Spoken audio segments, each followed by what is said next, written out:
Concept लेके आए, ideas की मॉडर्न कॉन्सेप्ट लेके आए, कुछ नई चीजें इन्होंने जोड़ी। भारतीय समाज में बदलाव भी हुआ, इंडियन सोसाइटी में चेंज हुआ। तो इसलिए अराइवल ऑफ फॉरेन कंपनी से लेके और 1857 तक का जो पीरियड है, इसे हम लोग मॉडर्न इंडिया के एक पार्ट के रूप में देखते हैं। इसके बाद 1857 के बाद वाला जो पीरियड है और 1857 से लेके 1947 तक का जब भारत आजाद हुआ, इस पीरियड को हम लोग नेशनल मूवमेंट के रूप में देखते हैं, इंडियन नेशनल मूवमेंट के रूप में देखते हैं, या भारतीय राष्ट्रीय आंदोलन कहते हैं इसे। क्यों? क्योंकि 1857 के बाद इंडिया में नेशनलिज्म की जो कॉन्सेप्ट है वो मजबूत हो गई थी। या सही मायने में कहें कि जो राष्ट्रवादी प्रवृत्तियां थी, नेशनलिज्म की जो टेंडेंसीज थी, जिससे भारत के आंदोलन का जन्म हुआ, स्वाधीनता आंदोलन का जन्म हुआ, वो 1857 के बाद बनी। इसी को हम लोग पढ़ेंगे, कैसे बनी, क्या है राष्ट्रीय आंदोलन, किसे कहते हैं, ये सब बातें हम लोग पढ़ेंगे। तो 1857 के बाद बनी, और इसके पीछे कई परिस्थितियां थी, कई कॉजेज थे। ये बनी उन कॉजेज की वजह से, उन कॉजेज को भी हम लोग देखेंगे आगे। और इसकी परिणति होती है, यानी इसका क्लाइमेक्स हमें देखने को मिलता है 1885 में, जब कांग्रेस का गठन हुआ, कांग्रेस का जन्म हुआ। कांग्रेस के इर्द गिर्द ही फिर बाद में आगे चलकर हमारा राष्ट्रीय आंदोलन घूमता भी है, इंडियन नेशनल मूवमेंट उसी के इर्द गिर्द चलता भी है। इसलिए राष्ट्रीय आंदोलन के क्लाइमेक्स के रूप में देखा जाता है कांग्रेस के उदय को, या कांग्रेस के गठन को, इंडियन नेशनल कांग्रेस के गठन को। तो ये हमारा टॉपिक रहेगा, फिर आगे हम लोग पूरे नेशनल मूवमेंट को पढ़ेंगे। ठीक है? तो आप इसमें सबसे पहले हेडिंग डालिए, भारतीय राष्ट्रीय आंदोलन, इंडियन नेशनल मूवमेंट। ठीक है ना? पहले इसको समझो कि ये है क्या। देखो, राष्ट्रीय, भारतीय तो आपको समझ में आ गया होगा, इसमें एक वर्ड है राष्ट्रीय। इससे क्या मतलब है? देखो, राष्ट्र से मतलब है जब किसी एक ज्योग्राफिकल एंटिटी के लोग, ज्योग्राफिकल एंटिटी माने जिसका बॉर्डर डिफाइंड हो, सीमाएं डिफाइंड हो, उस एंटिटी के जब लोग आपस में एकता के सूत्र में बंधने लगे, एक यूनिटी का जो थ्रेड है उनको बांधने लगे, और वो यूनिटी का थ्रेड कल्चरल, ज्योग्राफिकल या इन सब आधारों पर ना होकर, बल्कि एक देश की पहचान के आधार पर हो, यानी एक आइडेंटिटी के आधार पर हो जो उस देश के साथ जुड़ी हुई है, ऐसी संकल्पना को हम लोग राष्ट्रीय या राष्ट्रवाद ये सब कहते हैं, नेशनल कहते हैं। जैसे मुगलों के टाइम में अगर आप देखो तो भारत एक राष्ट्र नहीं था।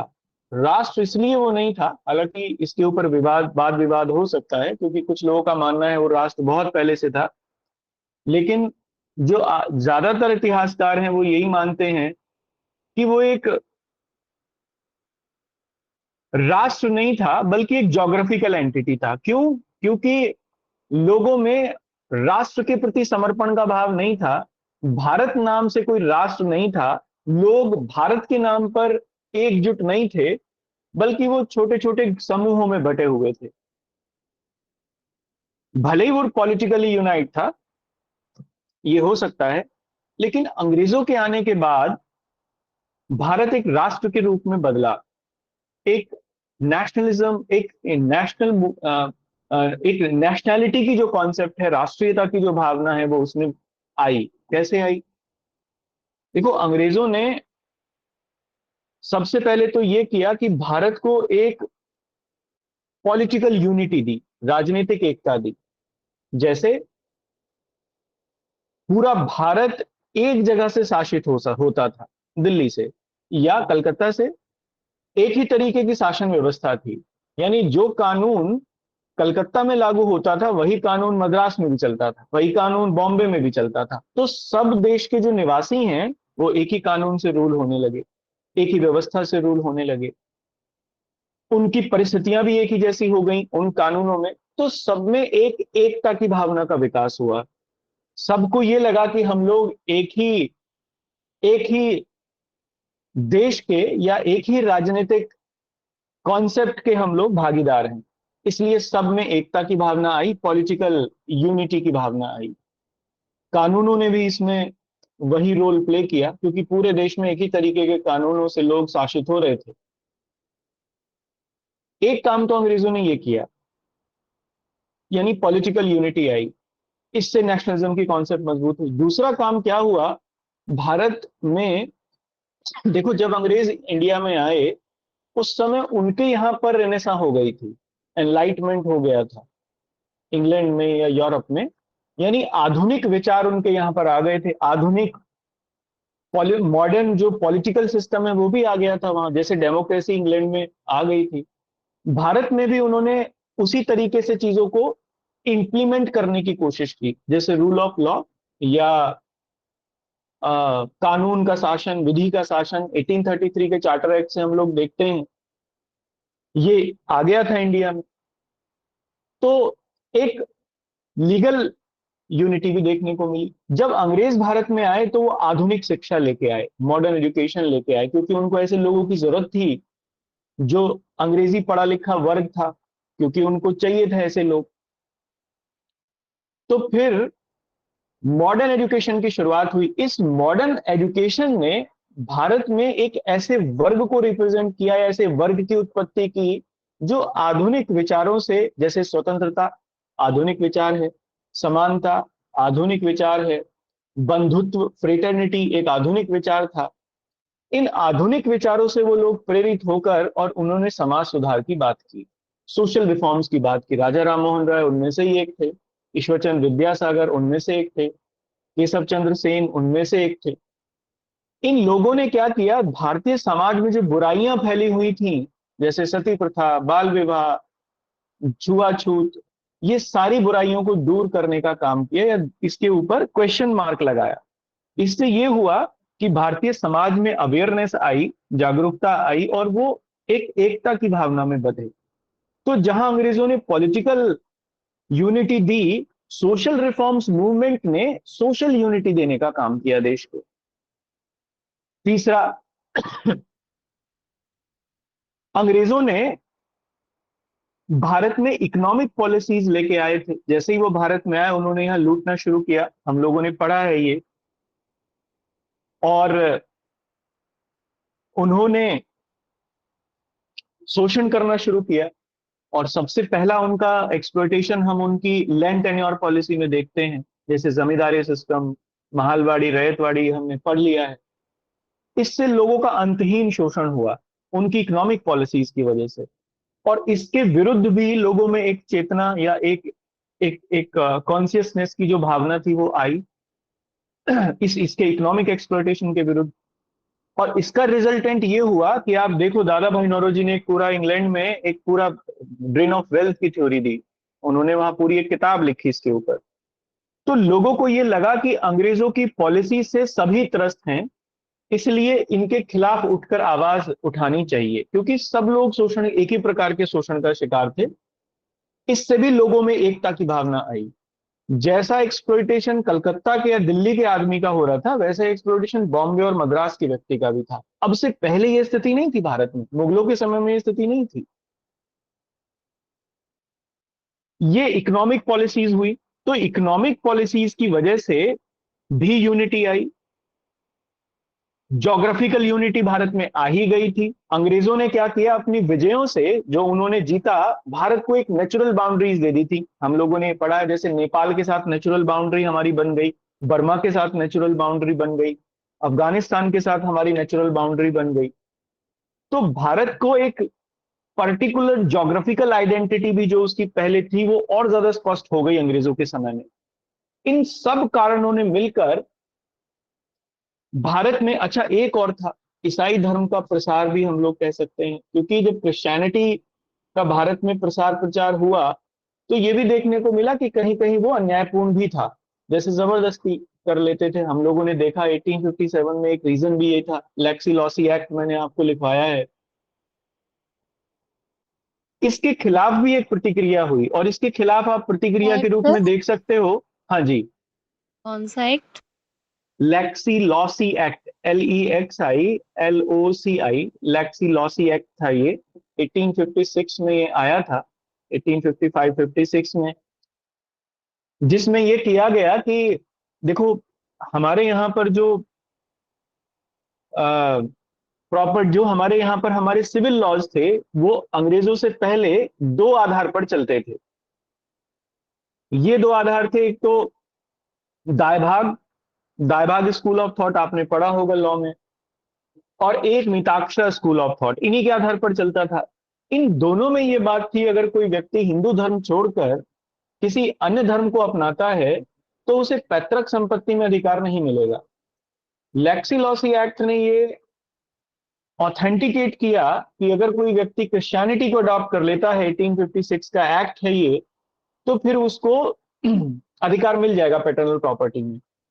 ये भी एक कारण के रूप में माना गया। 1857 के लोगों को लगा ये हमारी संस्कृति को ही समाप्त करना चाहते हैं अंग्रेज, खैर दैट्स इट। तो एक कारण ये भी था कि प्रतिक्रिया हुई उस रिलीजियस चौवनिज्म के अगेंस्ट में, और आर्य समाज आंदोलन के रूप में हम लोग उसे देख सकते हैं, हम पढ़ेंगे ये सब आगे, आर्य समाज आंदोलन, उसका उद्भव, और ये, या मुस्लिम्स में हम लोग उसको देवबंद आंदोलन के रूप में देख सकते हैं, देवबंद मूवमेंट के रूप में देख सकते हैं। हिंदुओं में हम लोग आर्य समाज आंदोलन के रूप में देख सकते हैं। तो ये इस तरीके से नेशनल मूवमेंट का, या भारत में कह सकते हैं कि नेशनलिज्म की जो कॉन्सेप्ट थी वो मजबूत हुई। और मजबूत किस फॉर्म में हुई? लोगों को जब ये लगा कि हम सब एक हैं लेकिन एक ही तरीके के शोषण का शिकार हैं, तो लोगों ने सोचा कि सबसे पहले इकट्ठा होकर अपनी आवाज को उठाया जाना चाहिए, और उसके लिए कोई डेमोक्रेटिक तरीके से उठाया जाना चाहिए। क्यों? क्योंकि वो अंग्रेजों की जो पॉलिसीज थी, या अंग्रेजों के जो मॉडर्न आइडियाज थे, वो उससे प्रभावित थे। वो ये नहीं चाहते थे कि क्रांति हो, वो चाहते थे कि लोग इकट्ठा हों, अपनी पॉलिटिकल ऑर्गेनाइजेशंस बनाएं छोटी छोटी, और अंग्रेज उसे मांग करें सुधार की। यही हुआ कि छोटी छोटी पॉलिटिकल ऑर्गेनाइजेशंस बनी, विशेष तौर पर 1845 या 50 से ही बननी शुरू हो गई थी। लैंड होल्डर सोसाइटी उनमें सबसे पहली थी, जो रविन्द्रनाथ टैगोर के दादाजी ने बनाई थी, देवेंद्रनाथ टैगोर ने, बल्कि देवेंद्रनाथ टैगोर ने भी नहीं, क्या नाम था उनका, द्वारकानाथ टैगोर, द्वारकानाथ टैगोर ने बनाई थी। देवेंद्रनाथ टैगोर तो उनके पिताजी थे, तो उनके दादाजी ने बनाई थी ये। तो छोटी छोटी पॉलिटिकल ऑर्गेनाइजेशंस हम लोगों को देखने को मिलती हैं जो शुरुआती दौर पर, और फिर इन छोटी छोटी पॉलिटिकल ऑर्गेनाइजेशंस की परिणति होती है इंडियन नेशनल कांग्रेस के रूप में 1885 में। ये नेशनलिज्म का बिल्कुल उद्भव था, रिसर्जेंस था ये नेशनलिज्म का। तो लोगों ने इकट्ठे होकर और लोकतांत्रिक तरीके से डेमोक्रेटिक लेवल पर अपनी आवाज को उठाने का प्रयास किया। यहीं से राष्ट्रीय आंदोलन का उदय होता है, नेशनल मूवमेंट का उदय होता है। तो जो मैंने आपको कॉजेज लिखवाए हैं नेशनल मूवमेंट के, एक तो हम लोग इनको लिखेंगे, क्योंकि ये कई बार क्वेश्चन आता है। हालांकि जुडिशरी में तो अभी तक नहीं पूछा गया, उम्मीद मुझे पूरी है पूछे जाने की, क्योंकि ये बिल्कुल अनऑर्थोडॉक्स क्वेश्चन है। एग्जीक्यूटिव में तो ये कई बार आया है, मतलब कई बार क्या, अमूमन आता है हिस्ट्री के पेपर में, कि भारत में राष्ट्रीय आंदोलन के उदय के कारणों को समझाइए, told about the causes behind the resurgence of Indian national movement। तो उसमें कुछ इंपॉर्टेंट कॉजेज हैं जिनको हम लोग लिखेंगे, ठीक है ना? ये बताओ, यहां तक की बात समझ में आई जो मैंने अभी आपको समझाना चाहा? यहां तक की बात क्लियर है, कैसे कैसे चीजें हुई? चलो लिखेंगे तो और क्लियर हो जाएगा, ठीक है ना? मैं आपको इसको और समझाता चलूंगा साथ साथ में। चलिए, इसमें पहला पॉइंट आप कुछ लिखिए। 19वीं शताब्दी, पहले मैं अंग्रेजी में, हिंदी में बोलूंगा फिर अंग्रेजी में बोलूंगा, जिसको जिसमें अच्छा लगे उसमें लिख लेना, होगा सेम, कोई अंतर नहीं होगा। 19वीं शताब्दी, 19वीं शताब्दी के उत्तरार्ध में 19वीं शताब्दी के उत्तरार्ध में भारतीय राष्ट्रीय आंदोलन भारतीय राष्ट्रीय आंदोलन का जन्म हुआ। भारतीय राष्ट्रीय आंदोलन का जन्म हुआ in the later half of 19th century. In the later half of 19th century, Indian national movement took birth. ठीक है, कंटिन्यूएशन में लिखना इस आंदोलन के। हाँ जी, later half in the later half of 18th century, in the later half of 19th century, Indian national movement took birth, है ना, उसका जन्म हुआ। कंटिन्यूएशन में लिखना, भारत में राष्ट्रवाद के जन्म के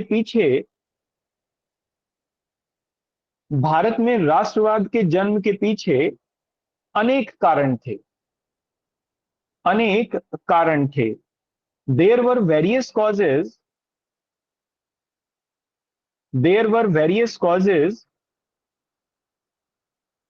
behind the resurgence of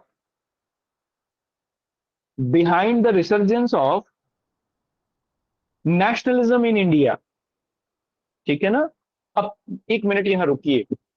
कुछ लोगों का देखो ये मानना है कि भारत में राष्ट्रवाद दो तरीके से उत्पन्न हुआ। कुछ लोग मानते हैं ये अंग्रेजों की देन था, जैसे वो ये कहते हैं कि आधुनिक शिक्षा अंग्रेज लेके आए, प्रेस भारत में अंग्रेज लेके आए, आधुनिक शिक्षा और प्रेस से लोगों का ज्ञान जो है वो बढ़ा, ज्ञानार्जन किया, लोगों ने नॉलेज गेन की, और फिर इसके बाद उनमें राष्ट्रीय एकता की भावना का प्रसार हुआ। यही लोग ये कहते हैं कि रेलवे, टेलीग्राफ, इन्होंने भी इंपॉर्टेंट रोल प्ले किया। रेलवे ने क्या किया कि कलकत्ता के आदमी को मद्रास के आदमी के साथ कनेक्ट कर दिया। इससे कलकत्ता और मद्रास के आदमी के बीच की जो दूरी थी, फिजिकल जो डिस्टेंस था, वो दूर हो गया, उनमें एकता की भावना आई। कुछ लोगों का ये मानना है कि आधुनिक शिक्षा ने रिलीजियस रिफॉर्म्स को या सोशियो रिलीजियस रिफॉर्म्स को जन्म दिया, समाज सुधार हुए। कुछ लोगों का, इन्हीं लोगों का ये भी मानना है कि अंग्रेजों ने ही सबसे पहले भारत को उसकी नेचुरल बाउंड्रीज दी। ये सारी बातें सही हैं, ये एक एक बात सही है। तो एक मत तो ये है इतिहास में कि अंग्रेजों ने ही भारत में राष्ट्रवाद को जन्म दिया, ये कुछ लोगों का मानना है। और इसमें उस समय के प्रधानमंत्री थे, ब्रिटिश प्रधानमंत्री रैमजे मैकडोनल्ड। रैमजे मैकडोनल्ड का अवार्ड भी है 1930 का, हम लोग आगे पढ़ेंगे। इन्होंने तो पार्लियामेंट में भाषण दिया, ब्रिटिश पार्लियामेंट में, और भाषण देते हुए ये कहा कि भारतीय जनता की जो राजनीतिक मनोवृत्ति है या भारतीय जनता का में जो राष्ट्रवाद है वो हमारी ही देन है, इसमें कोई अंतर नहीं है। तो एक लोग तो ये थे। दूसरे लोग ये थे जो इसका विपरीत बात कहते थे। वो कहते थे अंग्रेजों की वजह से राष्ट्रवाद नहीं है भारत में, अंग्रेजों का काम भारत को एक राष्ट्र के रूप में बनाना नहीं था, अंग्रेज तो भारत को लूटने के लिए आए थे। लेकिन ये हुआ कि उन्होंने जो पॉलिसीज बनाई उसकी रिएक्शन के रूप में, not in the context of action but in the context of reaction, Indian nationalism वो टुक बर्थ। अंग्रेजों ने जो पॉलिसी बनाई उसकी प्रतिक्रिया के रूप में भारतीय राष्ट्रीय आंदोलन का उदय हुआ। अंग्रेजों ने भारत का खूब शोषण किया, लोगों को लगा कि भारत का शोषण कर रहे हैं, भारतीय लोग इकट्ठा हो गए।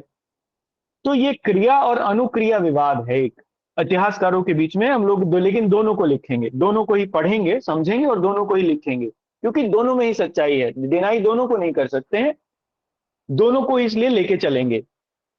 सही क्या है? सही ये है कि हाँ, अंग्रेजों की पॉलिसी के फलस्वरूप भी राष्ट्रवाद का जन्म हुआ, और यह भी सही है कि अंग्रेजों की पॉलिसी के विरोध में भी राष्ट्रवाद का जन्म हुआ।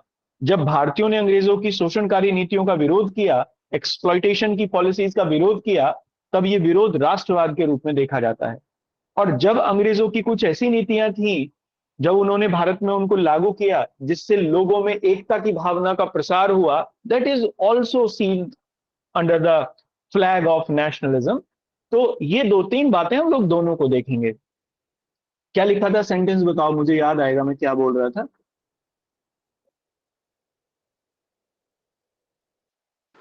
हाँ, हाँ जी, अंतिम रूप सेंटेंस बताओ क्या बोला था मैंने। भारत में राष्ट्रवाद के पीछे अनेक कारण। अनेक कारण थे, है ना, अनेक कारण हैं। कुछ इतिहासकारों के अनुसार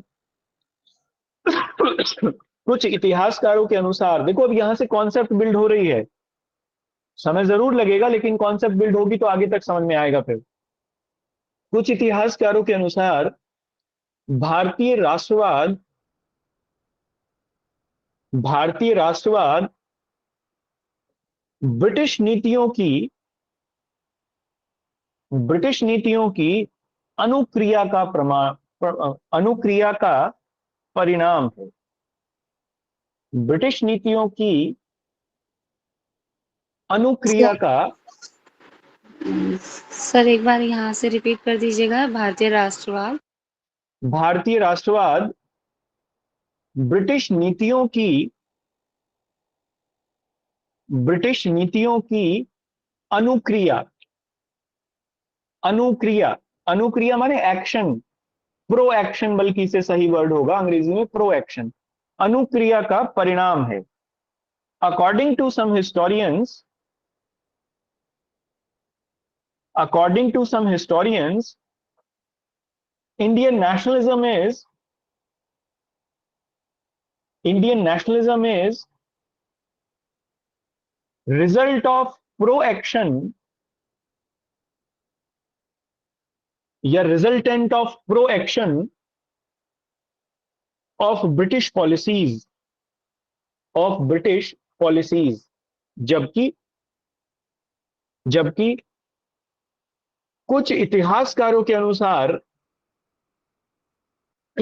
जबकि कुछ इतिहासकारों के अनुसार यह यह अंग्रेजी औपनिवेशिक नीतियों की अंग्रेजी औपनिवेशिक नीतियों की, देखो औपनिवेशिक का मतलब ही शोषणकारी हो जाता है, अंग्रेजी औपनिवेशिक नीतियों की प्रतिक्रिया का परिणाम है। प्रतिक्रिया का परिणाम है। देखो आंसर राइटिंग ऐसे ही करनी है, बिल्कुल ये वही तरीका है जैसे मैं आंसर लिखता हूं। बहुत अच्छे नंबर मिलेंगे आपको आंसर राइटिंग में। शब्द अच्छे होने चाहिए, आपका शब्दकोश अच्छा होना चाहिए, लय होनी चाहिए आंसर राइटिंग में। तो अगर आप मेरे नोट्स को पढ़ोगे ना तो ये लय आपको देखने को मिलेगी आंसर्स के बीच में, जो मैं लिखवाता हूँ नोट्स के बीच में। तो इसको पकड़ लो बस, इसको पकड़ के फिर इसी ट्रेंड को फॉलो करना। According to some historians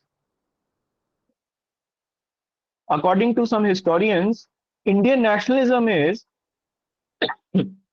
Indian nationalism is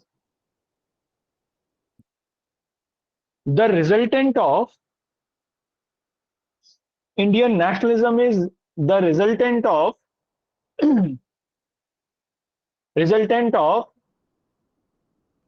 the reactionary policies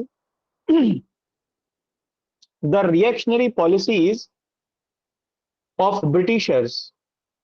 of Britishers। ठीक है ना। अब अगले पॉइंट से लिखना, इसमें दोनों को देखेंगे, आगे चेक करेंगे, दोनों में ही आगे सब कवर हो जाएगा। अगले पॉइंट से लिखना, अंग्रेजों की अंग्रेजों की नीतियों के अंग्रेजी नीतियों के फलस्वरूप अंग्रेजी नीतियों के फलस्वरूप भारतीय राष्ट्रवाद के उदय को भारतीय राष्ट्रवाद के उदय को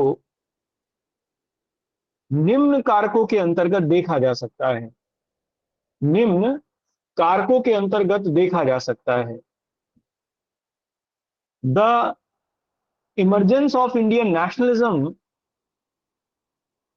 the emergence of Indian nationalism as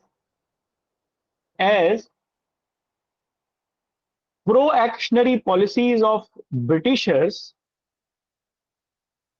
as the resultant लिखना, as the resultant of pro-actionary policies of the Britishers, pro-actionary policies of the Britishers can be seen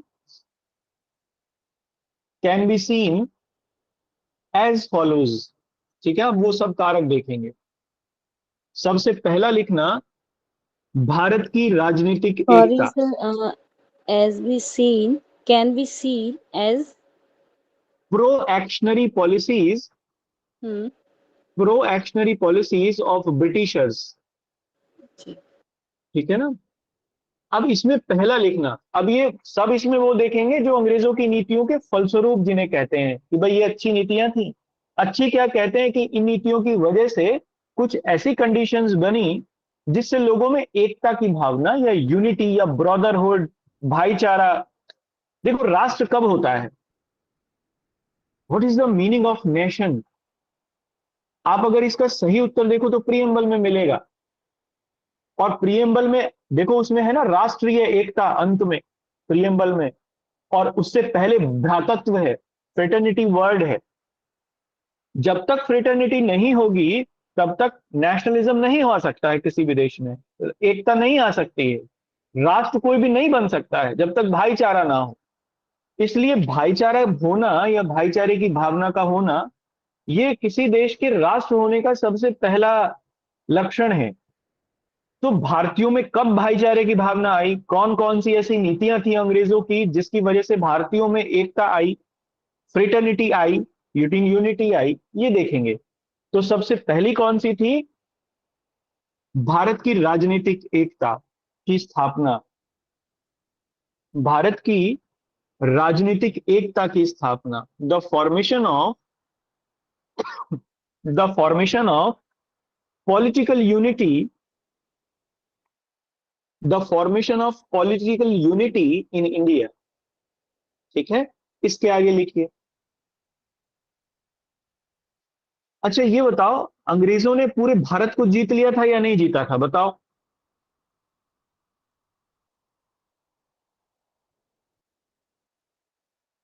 natural boundary establish कर दी थी इंडिया की या नहीं कर दी थी. क्या पूरा भारत एक ही तरीके के कानूनों से शासित हो रहा था या नहीं हो रहा था. जो कानून कलकत्ता में लागू हो रहा था वही कानून बॉम्बे में भी लागू हो रहा था. इससे क्या हुआ, इससे सब लोगों में एक ही तरीके की भावना का विकास हुआ, क्योंकि सब लोग एक ही तरीके की सत्ता से एक ही तरीके से शासित हो रहे थे. That form a political unity in India. ये अंग्रेजों की वजह से ही आया, पुराने टाइम में ये नहीं था. क्षेत्रीय आधार पर कानून होते थे, क्षेत्रीय रीति रिवाजों के आधार पर कानून होते थे. उत्तर भारत में कुछ और कानून था, या उत्तर भारत में कुछ और सांस्कृतिक परिपाटियां थी, कल्चरल ट्रेडिशंस थे. साउथ में कुछ और थे, इसलिए वो बदल जाता था. That was the basic cause. इसीलिए नेशनलिज्म की कॉन्सेप्ट मुगल्स के पीरियड में नहीं देखने को मिलती है, लेकिन अंग्रेजों के पीरियड में ये देखने को मिलती है. इसका जन्म होता है वहां से. तो इसमें लिखेंगे इन बातों को. तो आप लिखिए इसमें पहला पॉइंट. समझ में आया ना, ये बात क्लियर है ना, पॉलिटिकल यूनिटी आई, ये पॉइंट क्लियर है. चलिए लिखिए.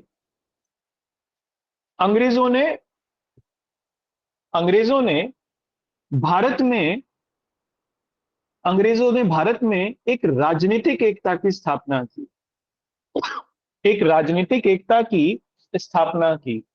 Britishers formed Britishers formed a political unity in India, a political unity in India. उन्होंने भारत की सीमाओं को उन्होंने भारत की सीमाओं को अधिक तार्किक आधार प्रदान किया, अधिक तार्किक आधार प्रदान किया। इसको समझाऊंगा। दे formed they formed rational boundaries of India. They formed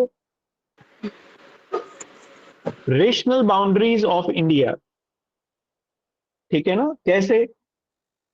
इसका एग्जाम्पल लेके समझते हैं। देखो, पहले नेपाल ना बिजनौर तक था, और वो मेरठ तक का क्लेम करते थे, मुरादाबाद, बरेली, इस एरिया को वो क्लेम करते थे। पूरा पहाड़ तो उनके पास था ही, जबकि हिमालय जो था वो हमारा भी हिस्सा था। मतलब हमारा माने कि वो मुगल्स भी वहां पर थे हिमालयाज में, लेकिन नेचुरल बाउंड्री नहीं थी भारत की। अंग्रेजों ने नेपाल को हराया और नेचुरल बाउंड्री फॉर्म की। ऐसे ही अफगानिस्तान के साथ भी नेचुरल बाउंड्री की स्थापना की। बोलन और खैबर दर्रों तक पहुंच गए थे वो, जो कि नेचुरल बाउंड्री है। ऐसे ही म्यांमार तक, बर्मा तक। जैसे आसाम हमारे पास नहीं होता था, आसाम का केवल कुछ हिस्सा था, बाकी पूरा नॉर्थ ईस्टर्न स्टेट जो थे वो बर्मा के पास थे, हमारे पास नहीं थे। अंग्रेजों ने बर्मा को हराया, म्यांमार को, और नेचुरल बाउंड्री फॉर्म की।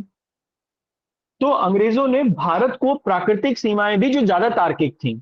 तार्किक माने इसलिए कि अब ये निश्चित किया जा सकता था कि भाई हिमालय का इस तरीके का, इस तरफ का हिस्सा हमारा है और उस तरफ का हिस्सा नेपाल का है।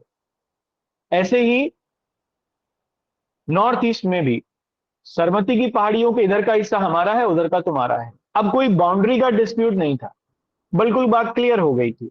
तो एक पॉइंट ये हुआ कि तार्किक आधार प्रदान किया। कंटिन्यूएशन में ही लिखना। अंग्रेजों के काल में अंग्रेजों के काल में शासन केंद्रीय सत्ता द्वारा शासन केंद्रीय सत्ता द्वारा तथा एक ही प्रकार के कानूनों से तथा एक ही प्रकार के कानूनों से संपूर्ण देश में चलाया जाता था। यह संपूर्ण देश में चलाया गया। ठीक है? अंग्रेजी में लिखिए। And also India was govern by and also India was governed by a central authority governed by a central authority and governed by a central authority and same rule of law same rule of law। इस प्रकार संपूर्ण भारत में इस प्रकार संपूर्ण भारत में राजनीतिक एवं कानूनी एकता का प्रसार हुआ। राजनीतिक एवं कानूनी एकता का प्रसार हुआ। एंड सो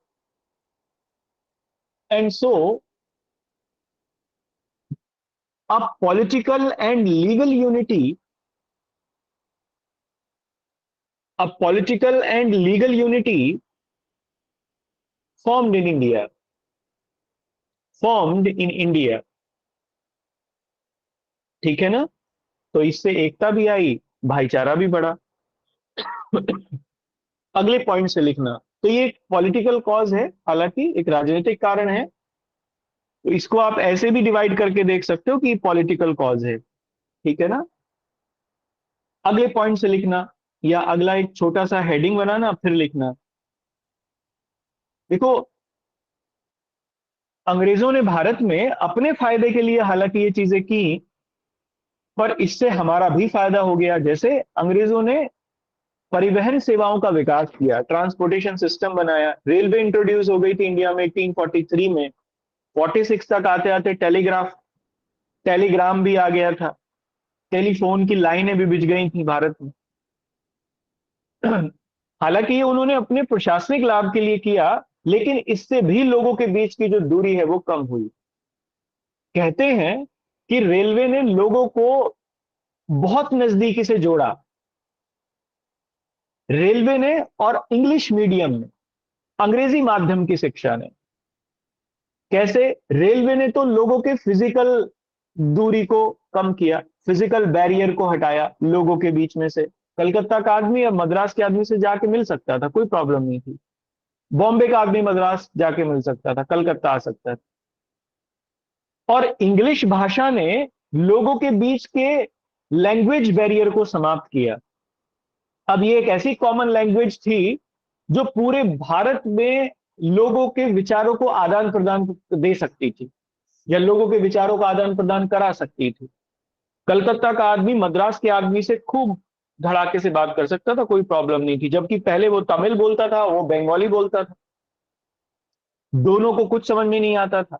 लेकिन अब इंग्लिश मीडियम ने, अंग्रेजी भाषा ने एक माध्यमिक भाषा के रूप में काम किया, और लोगों को के विचारों का आदान प्रदान हुआ। इससे यह हुआ कि लोगों के बीच में वैचारिक एकता आई, थॉट प्रोसेस के लेवल पर यूनिटी बनी। अब इसमें कोई परेशानी नहीं थी। ठीक है ना?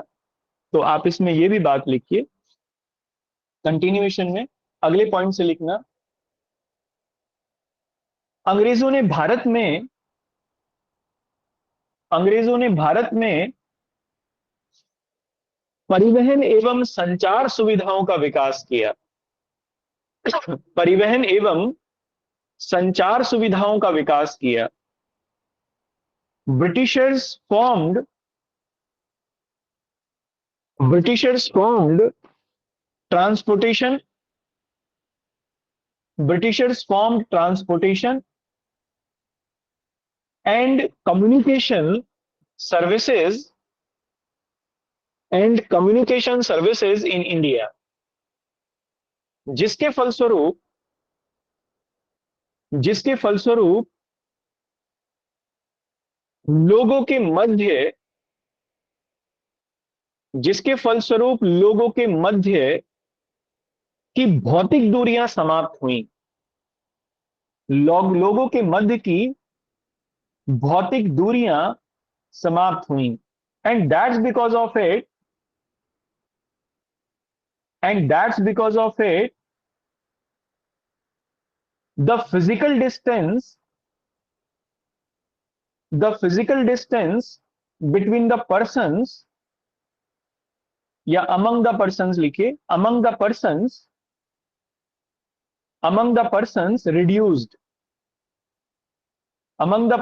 रिड्यूस्ड, अतः अतः लोगों में एकता की भावना का संचार हुआ। अतः लोगों में एकता की भावना का संचार हुआ। And so sense of unity sense of unity formed among the people. ठीक है? अगले पॉइंट से लिखना। अब ये भी अंग्रेजों की पॉलिसी की वजह से ही हुआ। हालांकि ये अलग बात है कि उन्होंने रेलवे इसलिए नहीं बनाई थी कि भारत में राष्ट्रवाद आ जाए। उन्होंने तो रेलवे इसलिए बनाई थी जिससे उन्हें प्रशासनिक, सैनिक, इन सब में आसानी हो, इन सब कामों में। और ये भी हो सके कि कच्चा माल भारत के कोने कोने से लेके आया जाए, और तैयार माल जो अंग्रेजों का है वो कोने कोने तक लेके जाया जाए। इसी वजह से उन्होंने रेलवे को बनाया था। हालांकि इसका दूसरा इफेक्ट भी हुआ। नेक्स्ट लिखिए, आधुनिक शिक्षा का विकास। आधुनिक शिक्षा का विकास, the development of modern education, यह भी एक कारण था। The development of modern education, इसके आगे डैश करके लिखना। भारत में भारत में अंग्रेजों ने भारत में अंग्रेजों ने पाश्चात्य शिक्षा पाश्चात्य शिक्षा एवं अंग्रेजी माध्यम को शिक्षा के आधार के रूप में चुना। शिक्षा के आधार के रूप में चुना। Britishers Britishers introduce Britishers introduce western education western education and and English as a medium English as a medium language English as a medium language of education in India.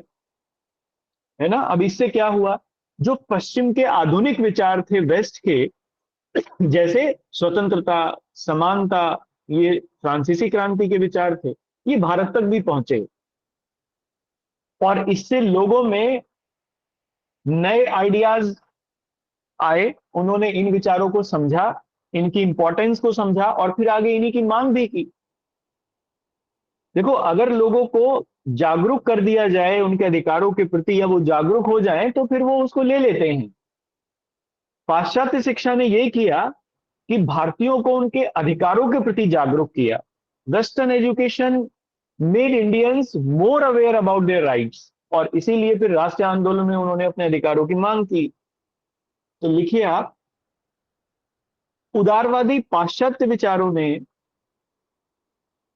उदारवादी पाश्चात्य विचारों ने जैसे, क्योंकि आप समझ नहीं पाओगे कि किसकी बात हो रही है, तो लिख लीजिए, उदारवादी पाश्चात्य विचारों ने जैसे स्वतंत्रता,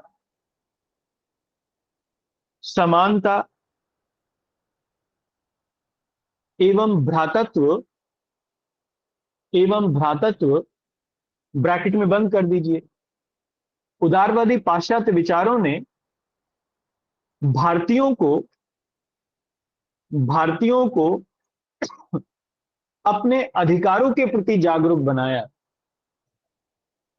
अपने अधिकारों के प्रति जागरूक बनाया। The liberal western thought the liberal western thought bracket में लिख लीजिए, इसमें फ्रीडम नहीं, लिबर्टी लिखना, फ्रीडम नहीं, लिबर्टी, इक्वेलिटी, फ्रेटर्निटी, ब्रैकेट बंद कर दीजिए। मॉडर्न लिबरल मॉडर्न या ऐसा लिखना, western liberal thought made Indians made sorry sir, हाँ, इंडियंस मॉडर्न लिबरल या फिर वेस्टर्न लिबरल? जो भी लिखना चाहें एक ही बात होगी। वेस्टर्न लिबरल भी एक ही बात है, मॉडर्न भी, जो लिख लीजिए। वेस्टर्न लिबरल थॉट और modern liberal thought made Indians made Indians more aware about their writes about their rights. इसी के फलस्वरूप इसी के फलस्वरूप शिक्षित या इसी के फलस्वरूप आधुनिक शिक्षित भारतीय वर्ग ने आधुनिक शिक्षित भारतीय वर्ग ने अधिकारों की मांग की। आधुनिक शिक्षित भारतीय वर्ग ने अधिकारों की मांग की। And that's because of it the modern educated Indians the modern educated Indians demands for their rights. है ना, एक काम ये हुआ। इसी में लिखना आगे कंटिन्यूएशन में, अंग्रेजी माध्यम ने, या ऐसा लिखना, शिक्षा के अंग्रेजी माध्यम ने भारत के विभिन्न भागों के लोगों के बीच भारत के विभिन्न भागों के लोगों के बीच वैचारिक आदान प्रदान को बढ़ाया। वैचारिक आदान प्रदान को बढ़ाया। अंग्रेजी में लिखिए, द इंग्लिश मीडियम, या ऐसा लिखना, हाँ हाँ, English medium mode of education, English medium mode of education increased increased the thoughts, increase the spread of thoughts among the Indians, among the Indian masses, बल्कि ऐसा लिखे, among the Indian masses in various parts of India, in various parts of India. Calcutta का कोई व्यक्ति, कलकत्ता का कोई व्यक्ति अंग्रेजी के माध्यम से, अंग्रेजी के माध्यम से तमिलनाडु के किसी व्यक्ति से,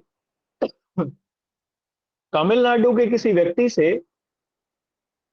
संवाद स्थापित कर सकता था, संवाद स्थापित कर सकता था। A person of Calcutta, a person of Calcutta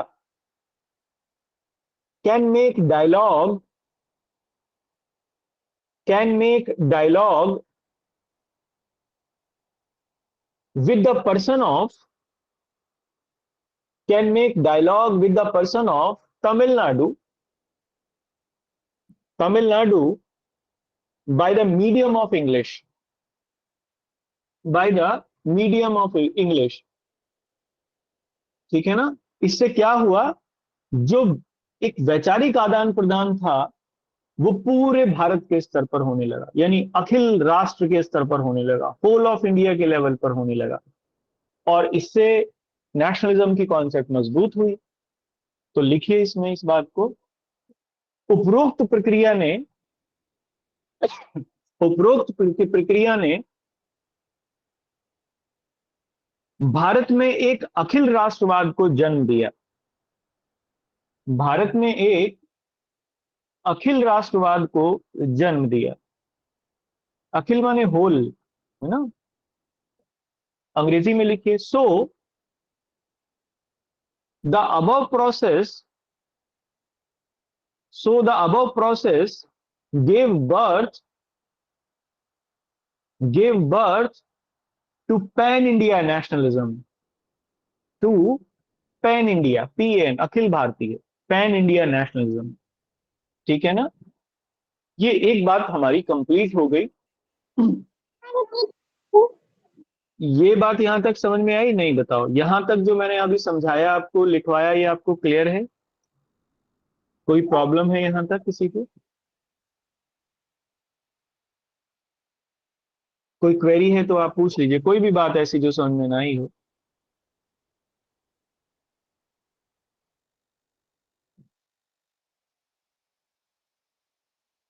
clear है सबको?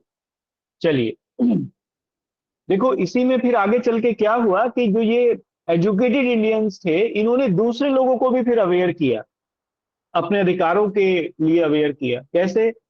प्रेस से, जर्नल से, न्यूज़पेपर छापते थे, जर्नल्स निकालते थे, पैम्फलेट्स निकालते थे, किताबें भी लिखते थे, और इससे फिर ये हुआ कि नेशनलिज्म के आइडियाज का जो प्रचार प्रचार है वो पूरे भारत में हो गया।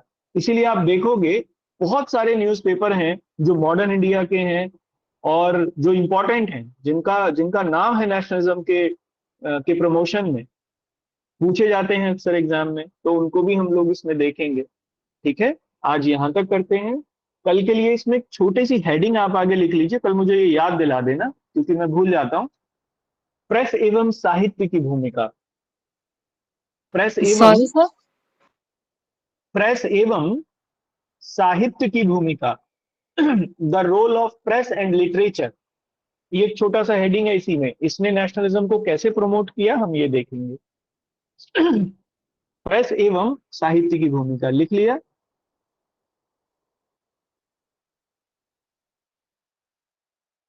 हाँ जी। The role of press and literature. यहां तक करते हैं। कोई क्वेरी है किसी की तो आप पूछ लीजिए। जिनकी क्लास छूट गई है किसी वजह से, वो रिकॉर्डेड मिल जाएगी, कोई प्रॉब्लम नहीं है, यूट्यूब चैनल पर मिल जाएगी हमारे, तो आप देख सकते हो। अभी जब तक आप लोगों के एग्जाम चलेंगे मैं रिकॉर्ड करूंगा शाम वाली क्लास को, और यूट्यूब पर आपको मिल जाएगी। ठीक है। सर यूट्यूब पे आप मुझे बता दीजिएगा, क्योंकि मुझे पता नहीं था, मैं काफी टाइम बाद आई हूँ। अच्छा, तो आप अपना नाम मुझे लिखना, व्हाट्सएप पे अपना नाम लिख के भेज दीजिए मेरे। मैं वहां पे आपको लिंक प्रोवाइड कर दूंगा, ग्रुप में ऐड कर दूंगा और लिंक प्रोवाइड कर दूंगा। व्हाट्सएप पे आप सर, मेरे पास, मैं बता तो रही हूँ काफी टाइम बाद हूँ, तो मुझे मैं नहीं पता व्हाट्सएप पे, या तो मैं उसमें डाल दूँ लॉ पॉइंट्स में। नहीं नहीं, आप मेरा नंबर ले लीजिए, 63। एक सेकेंड सर। हाँ जी। हाँ, 63 95 95 1